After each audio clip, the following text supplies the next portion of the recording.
Proud of that.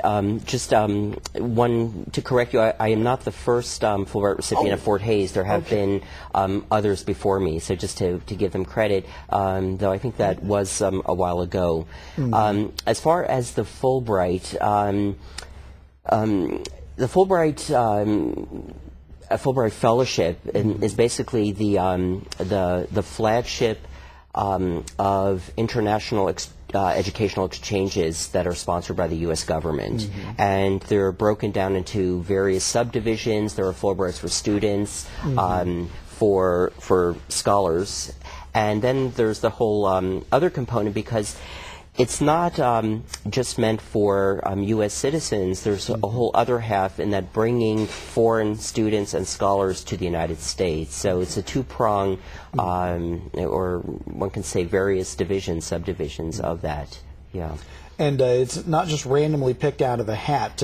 You being awarded a Fulbright as a faculty member is a recognition that you're a pretty prolifically published scholar in your field, too. I thank you for that. I'm not so prolific, but I think the Fulbright is primarily not just for scholarship. Certainly there's a scholarship element in the application.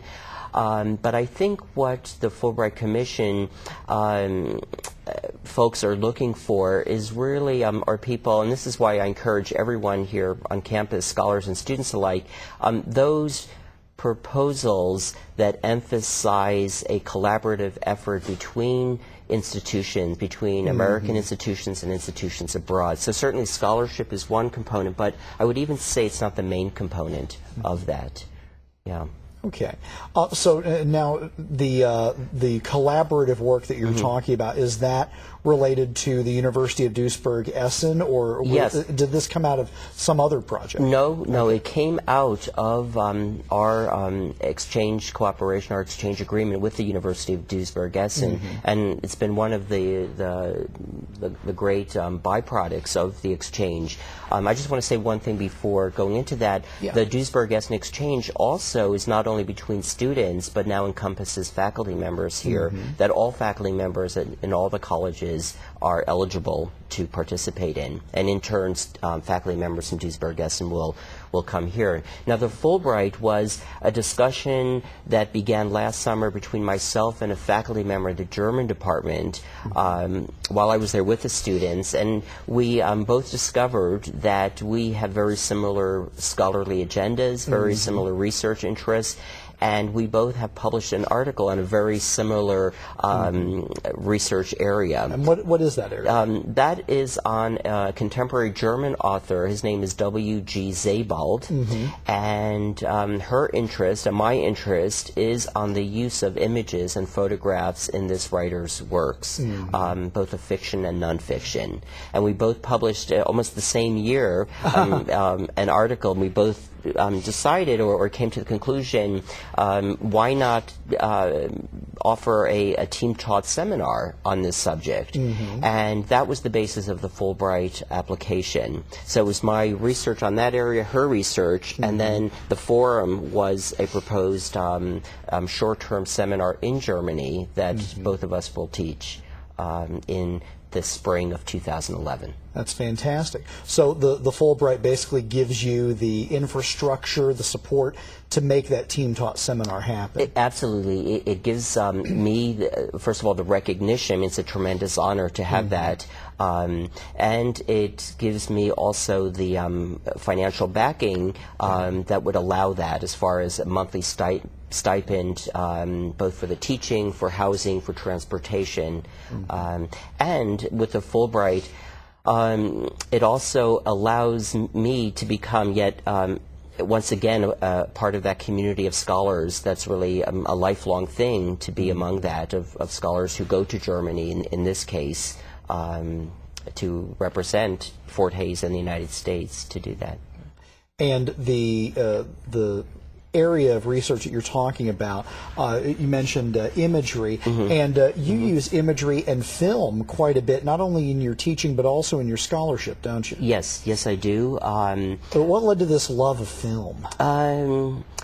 I think it's certainly film. I would even broaden that to visual studies, including photography as well. And I think it's a kind of proclivity that I have towards the visual, and not only text. In fact, I mean, for me, films and photographs become text to read and to interpret as well. And when they're combined with traditional texts, as they are in this author W.G. Sebald, it becomes very fascinating, the interplay between what the visual can tell us and what the text can tell us, and also what they can tell us and how they interact. So it's that interaction that's very interesting for me. Yeah, can you give me an example of that? Yeah, one of the novels, for example, and this was the subject of this article that I wrote, is it's called Austerlitz. It was this writer's last novel, and in the novel, it's about an elderly man now reflecting back on his youth, and he grew up in World War II in Czechoslovakia. He had to leave as a Czech Jew, had to emigrate, and his parents sent him as a young child. His parents themselves couldn't emigrate, sent him to England.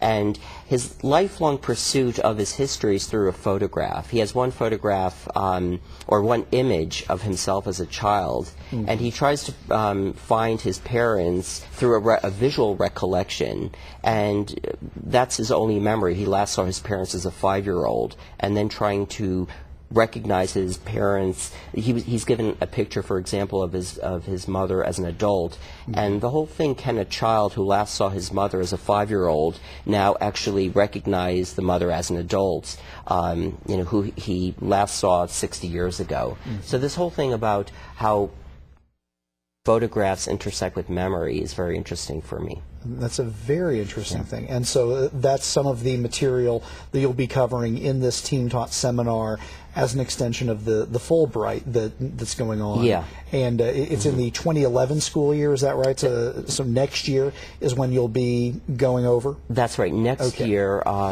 in May of 2011. Okay. Yeah. And then is there an exchange part of that? Will the faculty member that you're team teaching with be coming over here as well, or does I hope one day she will, but the Fulbright is really for me. It's kind of the one-way directional in this case. Gotcha. But because of our existing exchange, which includes a faculty exchange, certainly she would be more than welcome to come, as well as other faculty members. And I encourage all faculty members here at Fort Hays to also go, including yourself. You definitely made an appealing case there. Thank you. For centuries, many Americans would never leave the state in which they were born, let alone their country of birth.